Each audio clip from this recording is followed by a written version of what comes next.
Anyway, basically an article about upcoming elections, provincial elections in New Brunswick, and how, teens are going to be going out to vote on issues specific to them, vote on issues that are of relevance to them. And there's always, anything involving youth or millennials or Gen Z, there's always this, are the young people politically engaged? Are they, aware of issues? Are they going to vote in general? These themes, these generational themes they're always coming about. They're grounded in reality, but they're annoying to read at times because it's like, especially because it's a divisive kind of quote unquote us versus them, old world versus new world, old thinking, old paradigm versus the new paradigm kind of a thing. And it often, like all political issues, it goes to right versus left, and unfortunately it goes into race and ethnicity and gender issues. So they interviewed a bunch of teens, and you can tell CBC trying to appeal to diverse readers, diverse populations, trying to draw in a variety of people from across the spectrum of youth.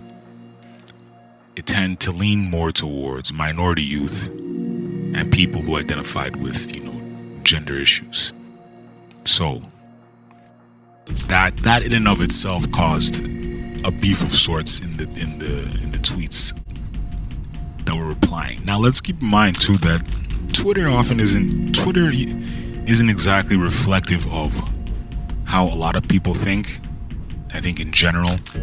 But having spent a lot of my life in the Maritimes, I can actually attest to the fact that there is a certain amount of, let's say, I don't want to necessarily just, paint everybody with the same brush and say ignorance.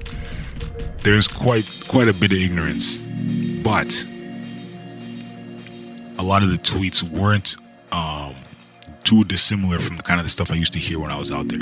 So anyway, what are some of the issues that came up? They interviewed a bunch of teens. They asked them, what are the issues that are important to you? So I got a little list here. So issues: First Nations issues, diversity, inclusivity, boosting STEM and business, trying to make New Brunswick a hub for business and tech, the environment, boosting immigration, making New Brunswick more progressive, I wrote here, less backwater-ish, because that's the best way I could describe it. Social justice issues, poverty, racism, gender acceptance, and like I said, trying to appeal to a more diverse group of people. The teens that were interviewed were Muslim, First Nations, and Chinese. Oh yeah, and then another kid, I think it was the Chinese teen. He said he wanted to bring light or bring attention to porn addiction, which was very interesting. That's not really an issue that is one of those. That porn addiction thing it's an issue that is very spoken about now. Maybe that's not the best way to say it. Porn addiction is definitely getting a moment right now in the spotlight. You have communities of people, no FAP, no jacking off, all that stuff, and all of the benefits of not watching porn. And I think we can all agree that watching porn is a waste of time. But to see an actual teenager come and say, I'm going to, not necessarily vote on that kind of an issue, but to say that that's an issue that's important to him, I wonder how many, it's the digital addiction thing, right? Like it's tied to gaming. It's tied to like spending too much time on forums. It's social media addiction, porn. They're all in the same kind of umbrella category of digital addictions, but that was singled out by the young man. So these are the issues. Not entirely surprising that these are the issues, but this is what I want to focus on. First of all, we're going to clap for the youth that were engaged, that were politically engaged. This is the kind of thing you need to see more of. More young people being politically engaged, more young people that are at least not yet cynical to the whole process.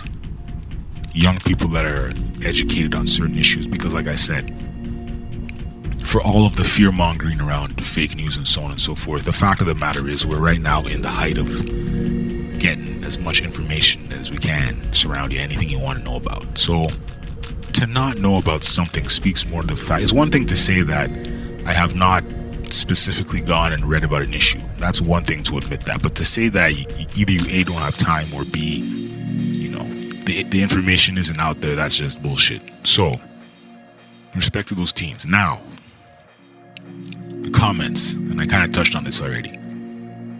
You had people tweeting shit like, oh, the liberal agenda of the CBC. Some dude posted some like Photoshop image of like, you know how people come up with these acronyms taking shots at the CBC. Keep in mind, I'm not a supporter of the CBC, but I think in this whole left versus right divisive argument that's going on, that's always been going on.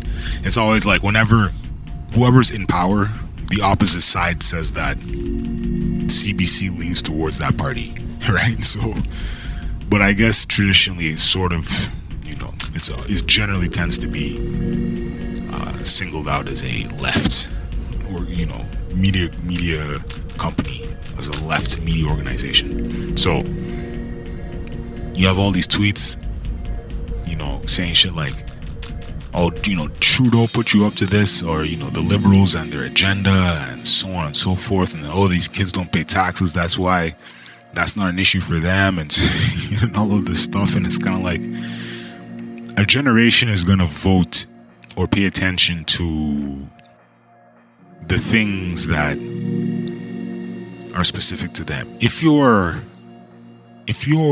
Muslim in New Brunswick, it's almost foolish to not expect that racism and immigration issues are going to be an important issue for them. In the same way that you can go somewhere in the US and it's going to be immigration and those related issues, those related topics for a Latino American youth who's 18, whose parents are, you know, whose whole family is suffering under these immigration issues, right? And being targeted and having families ripped apart. These are the sorts of things that I think, you know, as much as we like to pretend that, as much as both sides, right? But I notice it is specific with the quote unquote right wing people. It's like the issues that are specific to a generation or a group of people, it's almost as if you expect people to not vote on issues that are, or pay attention to issues that hit close to home. I mean, this is often how people vote. That's how people are encouraged to go and vote. That is how issues resonate with people. And that's how you get people engaged, right? I mean, there's you know, when affordable housing is a hot topic and you have been affected by lack of affordable housing, you are more likely to be encouraged to go and vote based on whichever party is speaking or preaching a script or a narrative that tends to lean towards affordable housing. It's not surprising.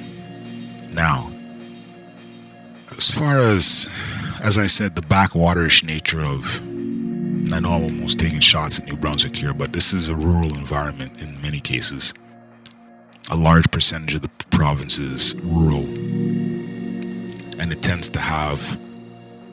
to lean more towards a, if not overtly conservative, definitely an ignorance towards other ethnic groups. The sort of questions that I used to get out there, and I've spoken about this. I'm not going to go too in detail on this episode, but I've spoken about the ignorance of some people, and the questions and the fear mongering, especially around, I think this was kind of like 2010 and 11. I remember a lot of fear mongering around Syrians, and even before that, a lot of fear mongering around kind of like the war in Iraq, the war in Afghanistan. People out there having these very, deeply ingrained philosophies about how they perceived Muslims, how they perceived anybody from the Middle East. Islamophobia, before we really had that term as a term, kind of generally ignorant towards members of the opposite sex. Women shouldn't be able to do this, women shouldn't be, and I mean people saying things like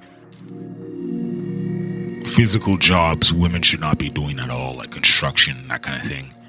You'd hear these sentiments out there, but I think whenever you get, basically, parts of the Maritimes almost sort of become our version of Middle America, and we have our own Middle Canada, but I think it was because it's a smaller